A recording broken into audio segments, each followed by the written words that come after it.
It's Sunday night, fourth Sunday night of the month. We usually do questions and answers on this night.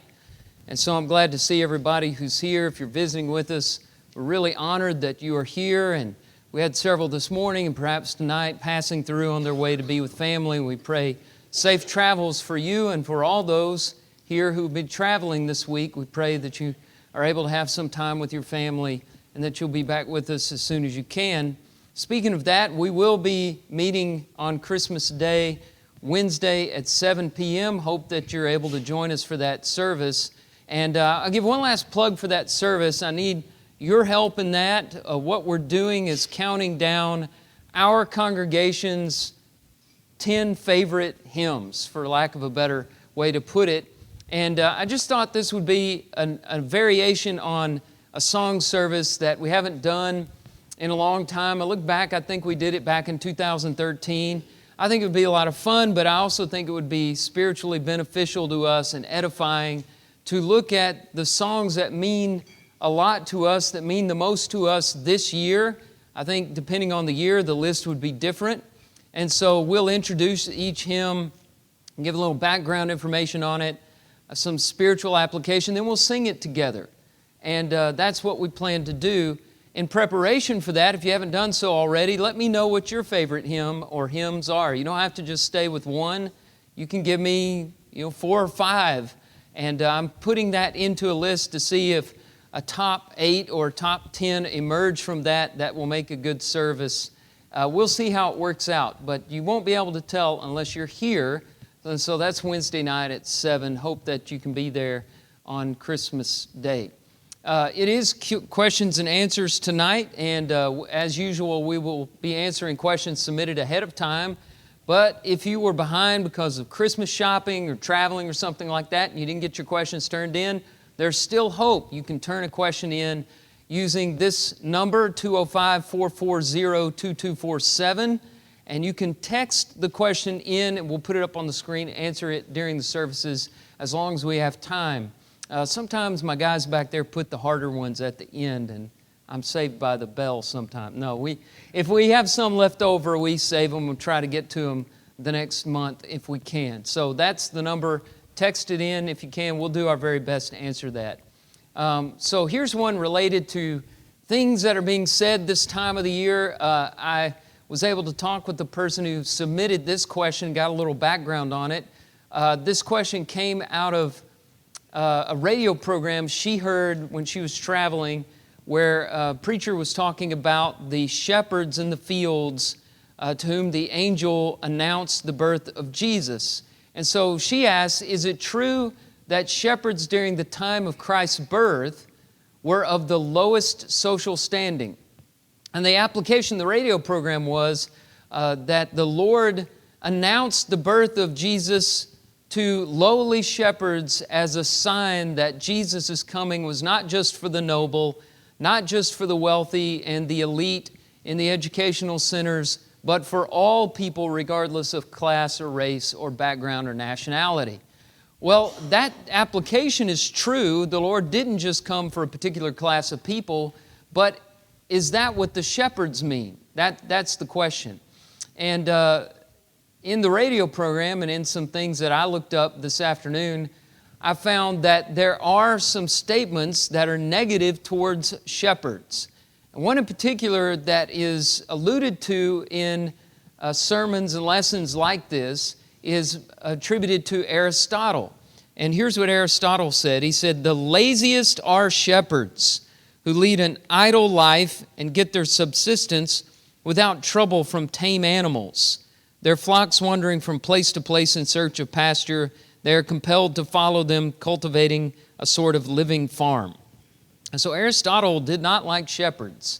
And it seems like one of his arguments against shepherds is their animals are too easy to tame, which I think just means they're smart. Are they supposed to get a wildebeest or something like that? I mean, they get easy to tame, docile, useful animal. That seems to put a check in the good column for shepherds to me, but Aristotle didn't like them. He said they were lazy, and this was, according to the person who submitted the question, one of the references that the preacher made on the radio program to Aristotle. And he gave that as evidence of the way people thought about shepherds during the time of Jesus. And in the question it asks, at the time of Christ's birth, were they of the lowest social standing? Well, we need to say that Aristotle did not live at the time of Christ's birth. He was about 300 years before Jesus Christ, which is a long time. And maybe more importantly, he didn't live anywhere near Palestine. He was from Greece. And the way people thought in Greece was very different from the way people thought in Palestine, in Bethlehem. So that's one consideration. However, there were other references to shepherds, negative references to shepherds in documents called the Mishnah and the Talmud. The Mishnah and Talmud came after the life of Jesus. Mishnah was a collection of rabbinical statements from about 200 to 400 A.D. The Talmud came from Babylon about 500 A.D. Again, you see several centuries removed from the actual birth of Jesus. And so these are the only references really given for shepherds and the way people thought about them during the time of Jesus Christ. And as you can see, they're not very good because they're not in the time or from the place when Jesus lived. So the question is, what did the people of Israel think about shepherds when this announcement was made to them in the fields? And you probably already know the answer to that because you've studied the Bible all your life and you know very well what the Bible says about shepherds. Some notable shepherds of the Scriptures were Abraham, Isaac, and Jacob, Moses, and David. Those men were highly respected men in Scripture. Not to mention, David wrote the 23rd Psalm, which begins, "The Lord is my shepherd, I shall not want." And Jesus in John 10 calls himself the Good Shepherd. And elders of the church are referred to as shepherds who care for the flock. And in Ezekiel 34, the leaders of Israel are rebuked for not being the kind of shepherds they should be. So the references to shepherds, so far as I can tell, are all good and usually references to leadership qualities and not laziness as we see in Aristotle. So I don't think it's fair to project Aristotle's views or even the rabbinical views upon the shepherds who are in the field on that date of the birth of Jesus Christ. I think maybe that might be a sign of who Jesus could have become. It might be a sign of God's approval for the meek and the humble and those who lead the way shepherds lead. Or it may have been coincidental. I mean, we have to say that the dots are not connected for us, but it does give us something to pause and think about. So that's an interesting question. Never got that one before. Let's look at something else. Okay, now this begins a series of questions on the online giving option that we have available through our website and through Elvanto. So if you go on our website, you see a tab on there to give, and you can choose that and you can give to the Lord through that website, which will come into the church treasury the same way a check in the collection plate will or cash in the collection plate will. It goes all to the same bank account. A little history on that. We started that option for a couple of reasons. Back in 2011, you'll remember there was a tornado outbreak, and we were doing our best to serve the communities in this area that were affected by the tornadoes, and there was a need to get some kind of online giving option out there, and this wasn't the one we chose back then. It was a different one, but that was the first time we started this in an effort to try to serve the community and their needs during that very terrible tornado outbreak. Since then, the world has really been changing and going into the area of electronic giving. You've noticed this as maybe you've become frustrated at trying to go to different places and write checks, and places won't accept checks anymore or even cash, And you'll see in a lot of places, if you don't pay with your card or in some electronic form of giving, you're out of luck. You can't do anything. So we have started looking around for the best option. We're running this. We don't talk about it a whole lot. I don't think have even mentioned it all year this year, but it's there as we test things out, preparing for the time, and it's coming, when checks are no longer a way that people exchange for goods and services or for donations and things like that. It's coming, and you see it coming, and so we've got to get ready for it. I saw a statistic one time that there's something like $60 trillion in the world, and only $6 trillion of that is in hard currency. So 90% of the world's wealth is electronic.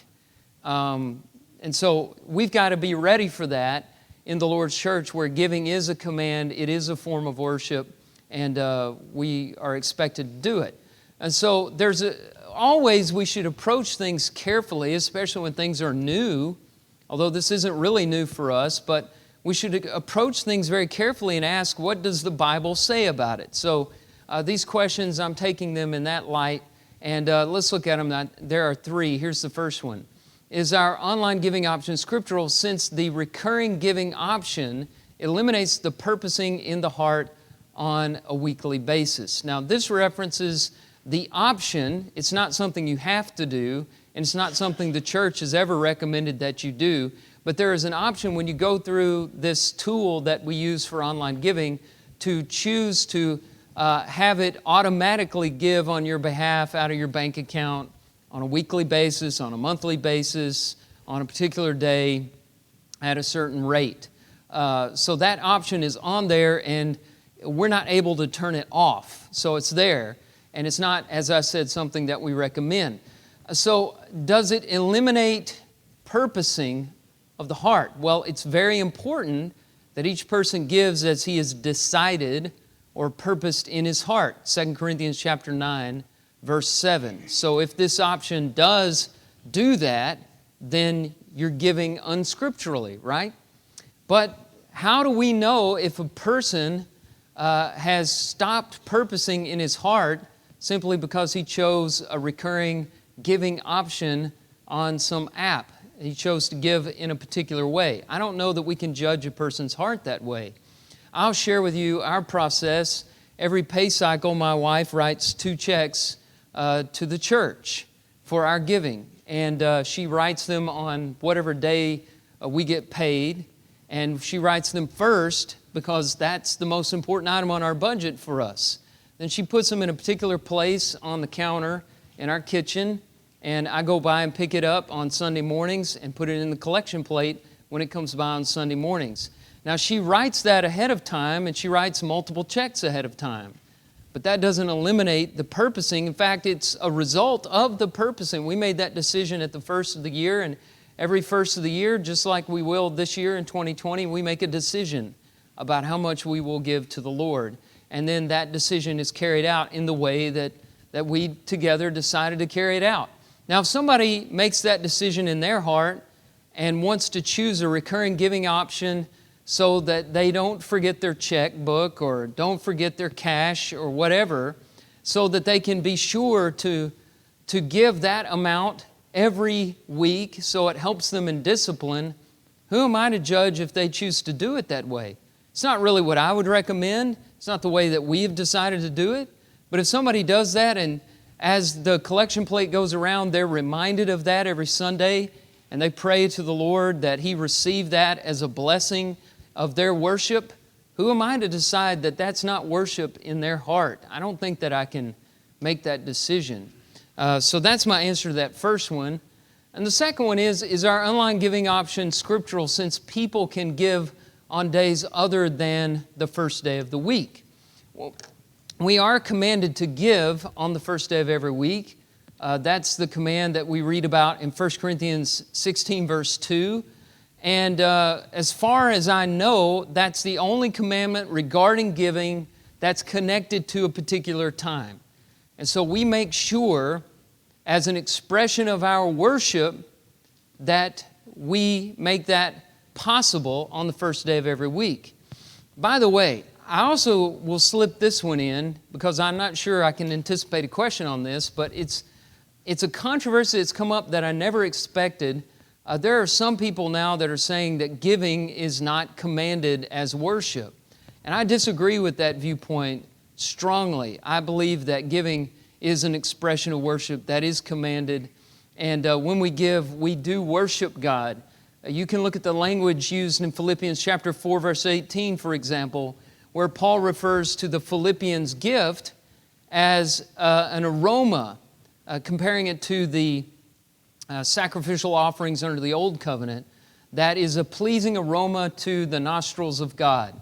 And he's using symbolic language there, but it's clear that he's using the language of worship. So there can be no question that giving is worship, and it's expected of Christian people, and we are commanded to do it. It is, as Paul says in 2 Corinthians chapter 8, verse 24, the proof of your love for God. So we ought to be doing it, and we ought to be doing it on the first day of every week. Is it wrong then to do it on other days of the week?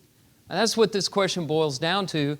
Is it wrong to make it possible for somebody to give on other days of the week? And I can answer that question with other questions. Is it wrong for a person to pray on other days of the week? Is it wrong for a person to sing on other days of the week?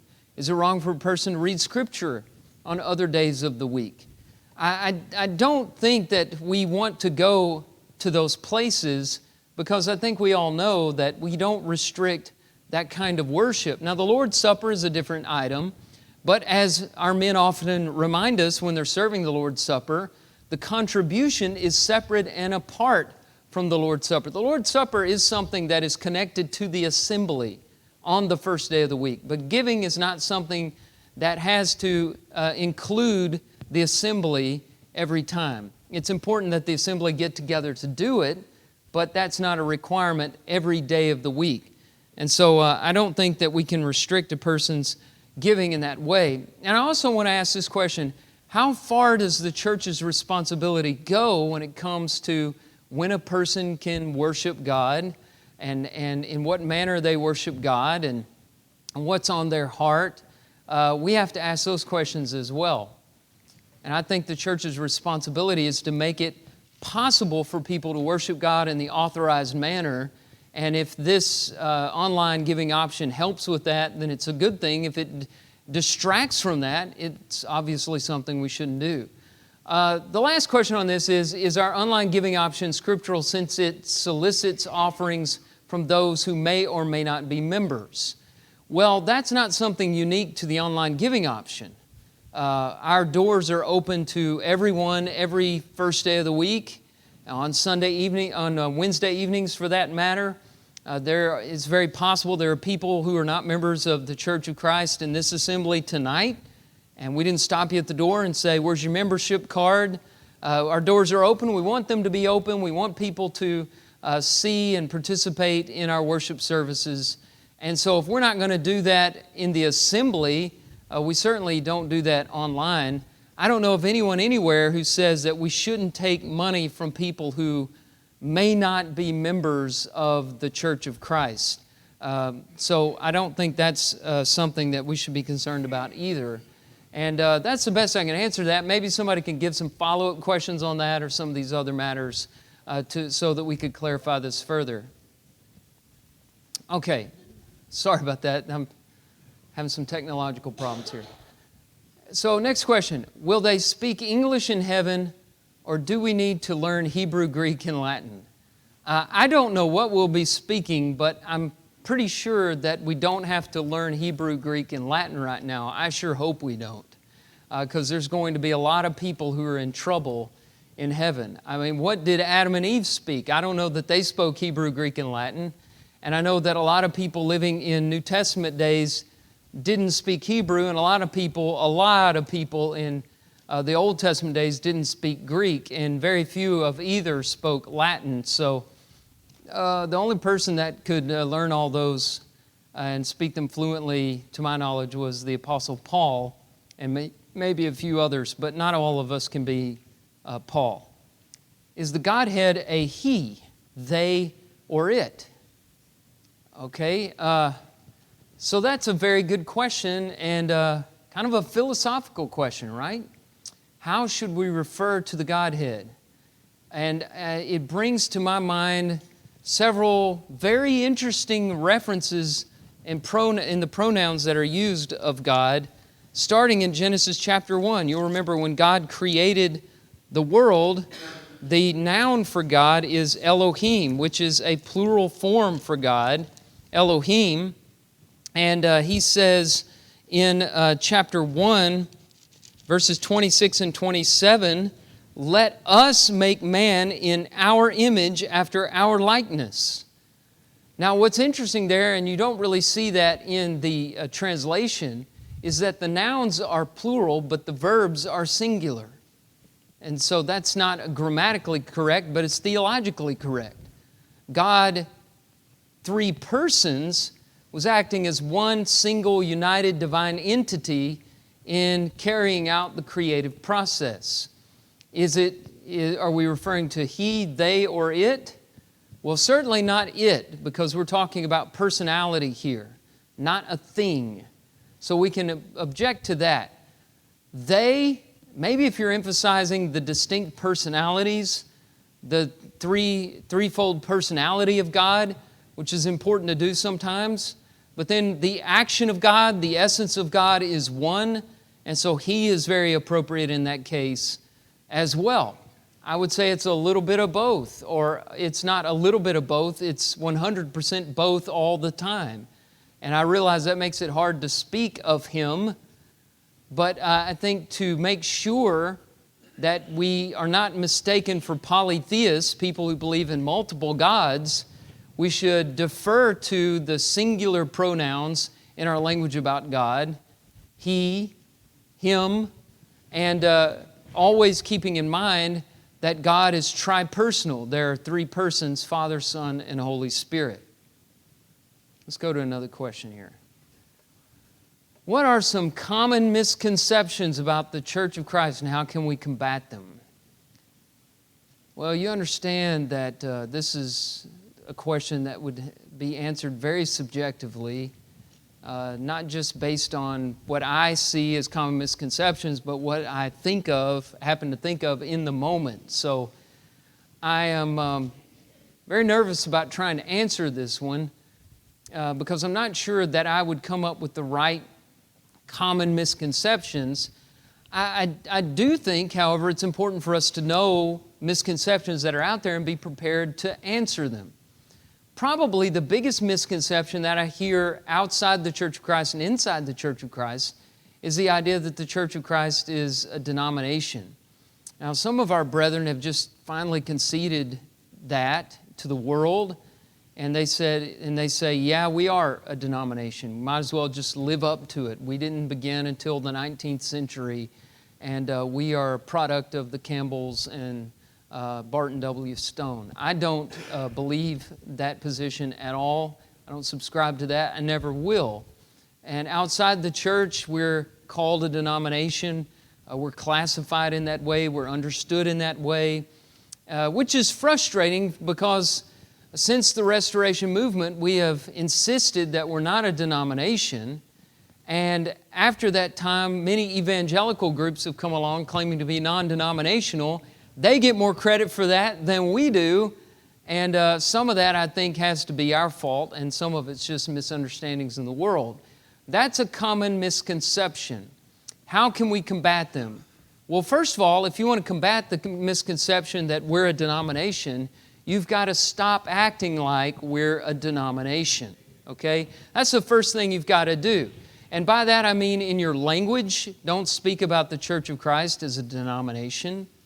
Don't refer to Church of Christ doctrine or yourself as Church of Christ or a Church of Christer, making up some kind of word like that.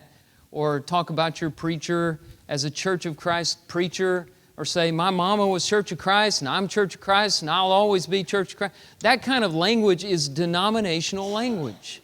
And I know it's just easier to talk to your friends that way and explain yourself in that language, but what you're doing is you're conceding their misconception instead of seizing on a valuable opportunity to talk about the nature of the Lord's church. What do you say? How about calling yourself a Christian? That's non-denominational language. How about instead of talking about Church of Christ doctrine, talk about the gospel or the New Testament or the truth? Instead of speaking of your preacher as a Church of Christ preacher, just call him a gospel preacher or a preacher or something like that. Just don't give in, don't cave to the culture you live in. Because if you do, you're just going to become prey to all kinds of arguments like they think they're the only ones going to heaven. Where does that argument come from? I've never heard anybody from the pulpit or from a podium or even anybody in the pew say, I think the Church of Christ are the only ones going to heaven, but our friends think we think that. Why? Because we speak in denominational language all the time, and then we start talking about how Christians go to heaven and people who follow the Bible go to heaven, and they say they're talking about their little tribe are the only ones who are going to heaven. And so what we need to insist upon is to say, no, people who obey Christ go to heaven. People who are Christians go to heaven. And I don't want to subdivide Christianity off into thousands of little groups. But what I'd like is for all of us to come together under the New Testament and worship God according to the New Testament pattern and go to heaven together in that way instead of all these divisions that are caused by man-made teachings. So that's one common misconception. And if I get into others, I'm going to be doing this all night. And I'm hopeful there are other questions behind that. So let's see what else is here. Is giving by check scriptural? Oh, somebody's turning the tables here. Is giving by check scriptural since a check does not clear your bank account till a day or more after Sunday? Well, I think somebody's trying to make a point here. I think the online giving option does go right into the bank on Sunday. Thanks for the help, but I'm not gonna go on that. What does Jesus flow like a river mean? We sing a song. Is the title of the song Jesus Flow Like a River? Or You Are the River of Life? Or something like that. Our young men lead it all the time, and it's a beautiful song. And it's important that we know why we sing what we sing and what the words of our songs mean. And so I want to refer to a couple of passages here where Jesus refers to himself as water that flows. And one is in his discussion with the Samaritan woman at the well, John chapter 4. And he comes to her and he asks her to give him a drink of water. Verse 7. And the disciples are away, they're out in the city buying food. And she's surprised that he asks her for the drink of water because she's a Samaritan. Not only that, she's a woman. It wasn't permissible for Jewish men to speak to Samaritans or Samaritan women in public the way that he was doing here. But he says to her, give me a drink. He says in verse 10, if you knew the gift of God and who it is that is saying to you, give me a drink, you would have asked him and he would have given you living water. What is living water? Living water was usually a term that was used to distinguish it from bitter water, stagnant water. And so it usually had to do with fresh flowing water that was drinkable and life-sustaining. And so flowing water, the flowing waters of a river would be an example of living water. And I haven't checked the background on it, but if I were guessing, I would think that this is the text that the composer of the song was thinking about when he wrote this prayer, Jesus flow like a river. He goes on to promise her that, and she says, sir, you have nothing to draw water with, and the well is deep. Where do you get that living water? So she's thinking quite literally here, and he's speaking in metaphor. She asks, are you greater than our father Jacob? He gave us the well and drank from it himself, and did it as did his sons and his livestock. And Jesus said to her, everyone who drinks of this water will be thirsty again, but whoever drinks of the water that I will give him will never be thirsty again. The water that I will give him will become in him a spring of water welling up to eternal life. And so when you sing the words of that song, what you're praying is for the water Jesus offered to the Samaritan woman at the well. Living water that produces eternal life.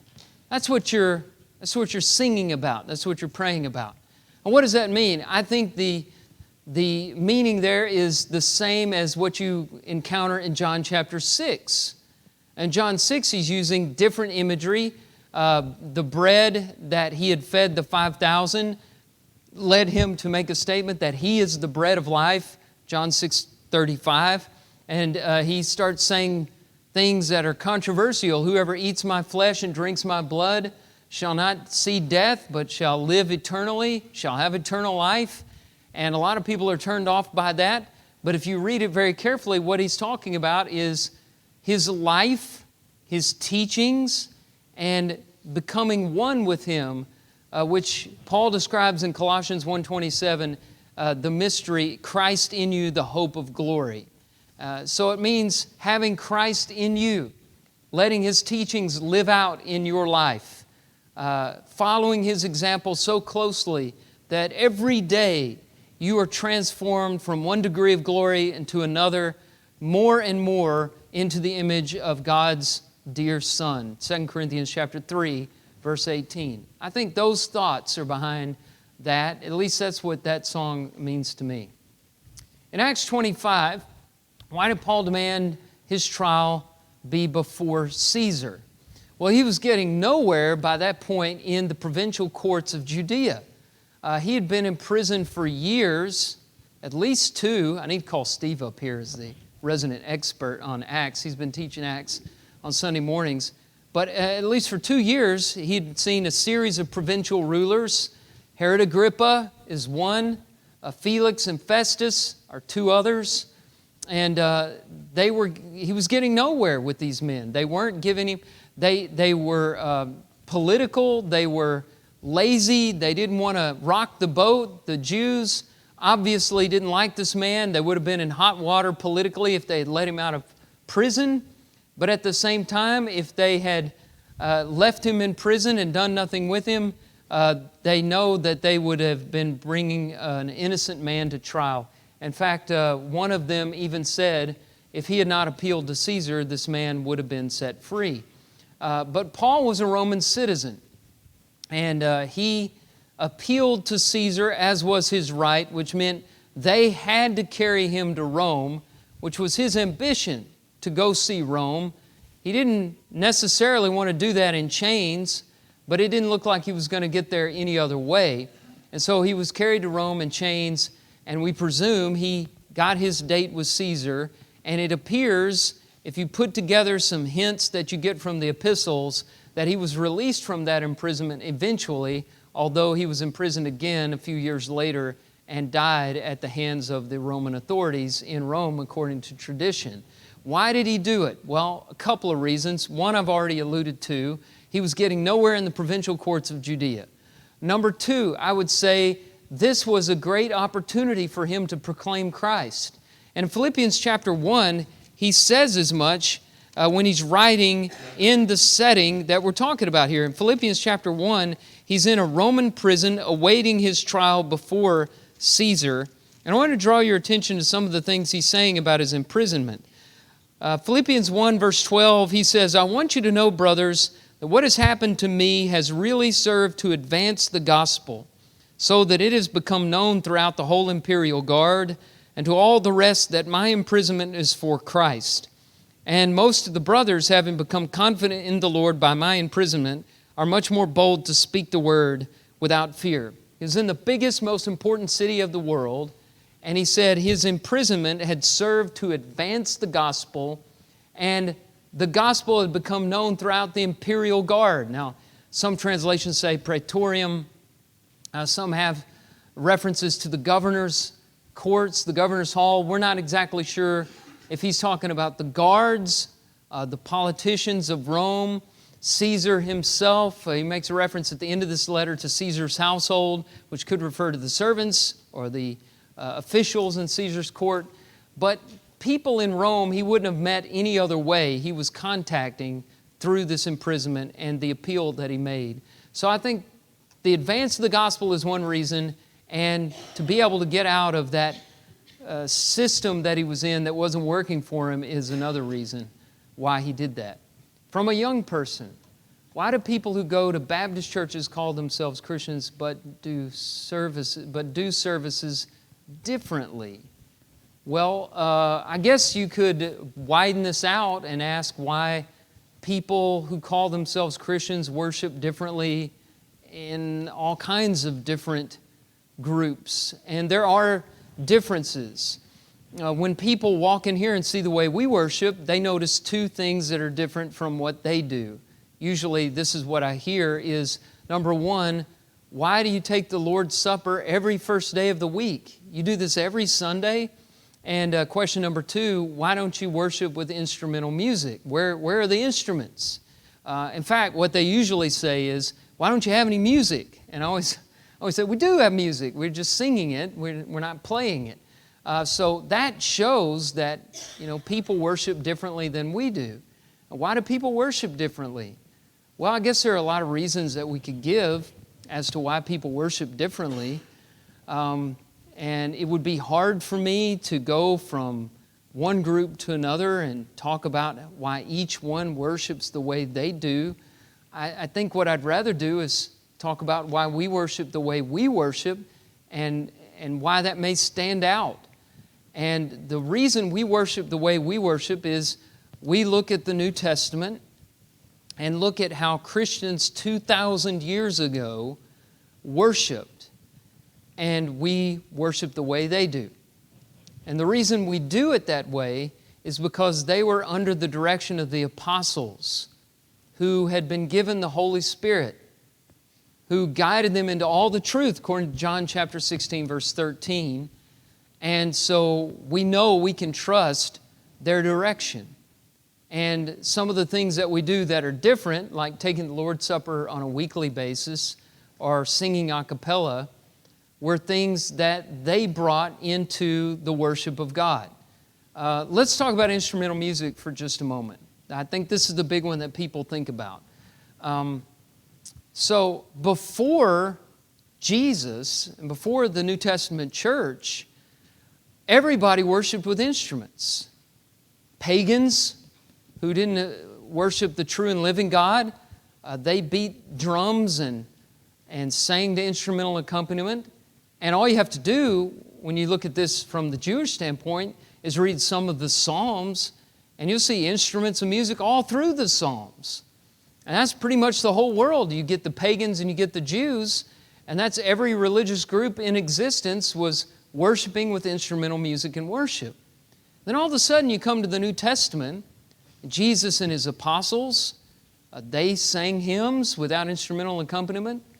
You look at the New Testament church, under apostolic direction, they sang hymns without instrumental accompaniment, addressing one another in psalms, hymns, and spiritual songs, singing with grace in their hearts to the Lord, singing and making melody in their hearts to the Lord, Colossians 3:16, Ephesians 5:19.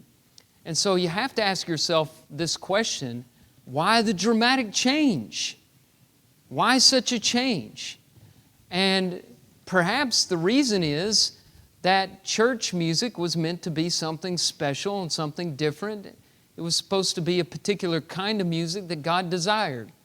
And, for practical reasons, we can understand that when everybody's singing together the way we just did, there's a lot more instruction involved and a lot more participation. Whenever instruments are used, you naturally get into a performer-spectator relationship in the music, and people are prone not to participate as much.